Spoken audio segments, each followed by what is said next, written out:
өлкөбүздүн тынчтыгы, коомубуздун коопсуздугу баарынан кымбат. Президент Сооронбай Жээнбеков бүгүн 6 октябрда өлкөдөгү саясий кырдаалга байланыштуу кайрылуу жасады. Мамлекет башчынын айтымында кечээ түнү айрым саясий күчтөр мамлекеттик бийликти басып алуу аракетин жасашты. Өлкө башчы борбордук шайлоо комиссиясына мыйзам бузууларды терең изилдеп, зарыл болсо шайлоонун жыйынтыгын жокко чыгарууну сунуш кылганын айтты. Эскерте кетсек, 5 октябрда парламенттик шайлоонун жыйынтыгына нааразы болгондор борбордук аянтка митингге чыгып, кагылышуу болгон. Натыйжада акцияга чыккандар Ак үйдү алып коюшкан.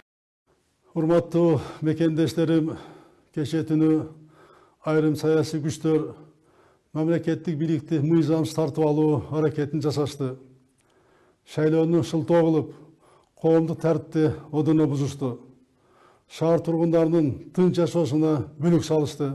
Тартип сакчыларына баш ийбей, медиктери сабап, имараттарды талкалашты.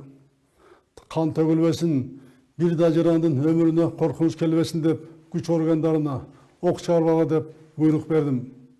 Азыркы учурга чейин кырдаалды курчутпоо үчүн мүмкүн болгон чаралардын баарын жасадык. Мамлекеттин тынчтыгы, коомдун стабилдүүлүгү ар кандай депутат мандаттан бийик. Мен борбордук шайлоо комиссиясына мыйзам бузууларды терең изилдеп, зарыл болсо шайлоонун жыйынтыгын жокко чыгарууну сунуш кылдым. Саясий партиялардын лидерлерине өз тарапкерлерин тынчытып, чогулган жерлерден чыгарып кетүүсүн сунуштайм. Бардык мекендештеримден тынчтыкты сактап, чагымчыл күчтөргө алданбай, мыйзамсыз кадамдарга барбоону суранам. Өлкөбүздүн тынчтыгы, коомубуздун коопсуздугу баарынан кымбат.